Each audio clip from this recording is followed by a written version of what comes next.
everyone, and welcome to the Literacy Center Science tutorial. This is Meghna, and today we are going to talk about the water cycle. So let's begin here. Living things depend on their environment to meet their needs. You can think of those needs in terms of material or matter required by all living things.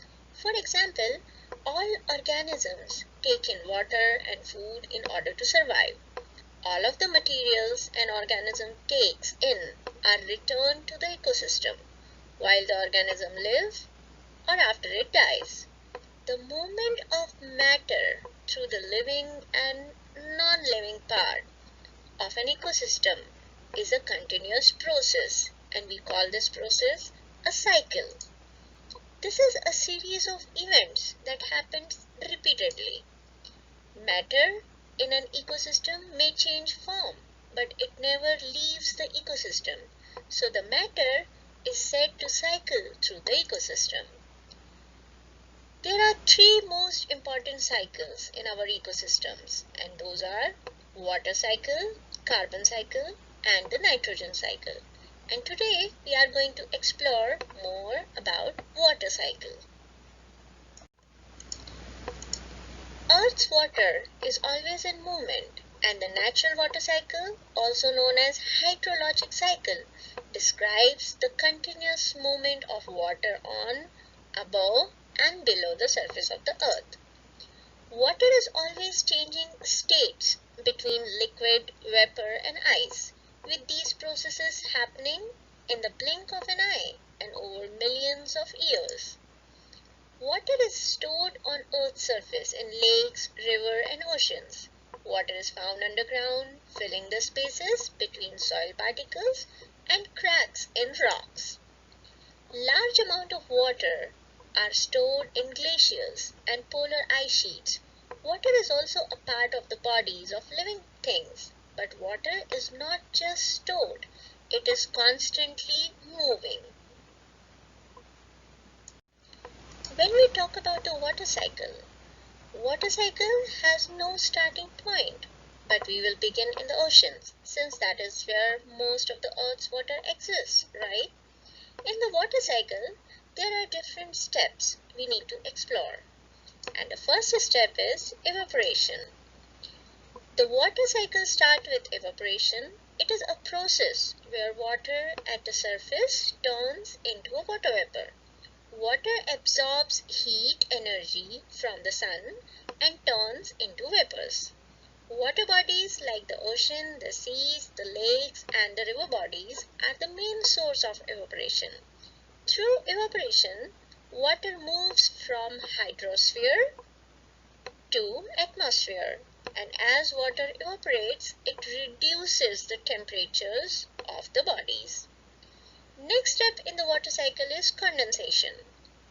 As water vaporizes into water vapor, it rises up in the atmosphere.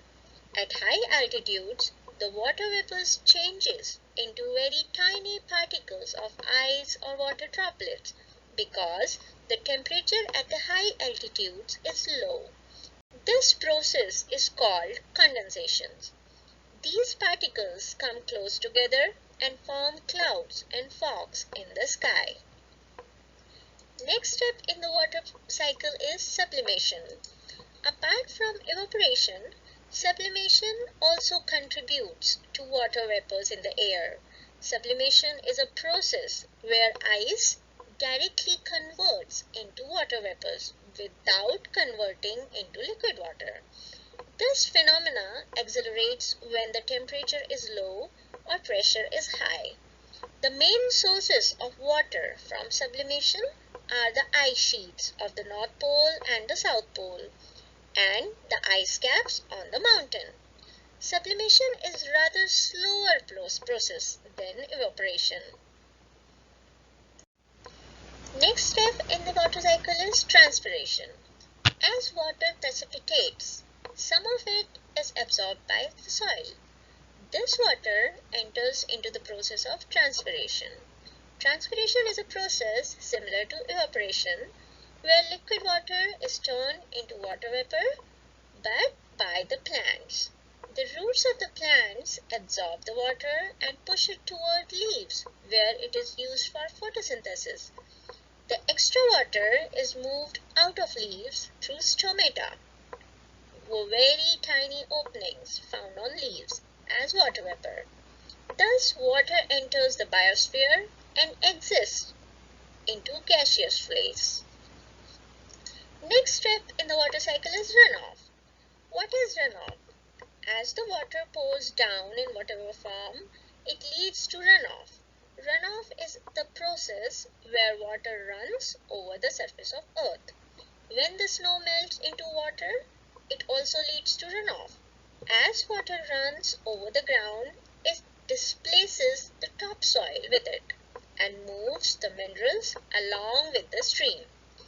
This runoff combines to form channels and then rivers and ends up into lakes, seas or oceans. Here the water enters hydrosphere again. And the last step or last phase in the water cycle is infiltration. Some of the water that precipitates does not run off into the rivers, and it is absorbed by the plants and gets evaporated. It moves deep into the soil, and this process is called infiltration. The water seeps down and increases the level of groundwater table.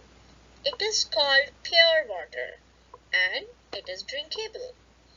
The infiltration is measured as inches of water soaked by the soil per hour. So this was all about the water cycle and different phases of it. Here you can see the diagrammatic representation of the water cycle.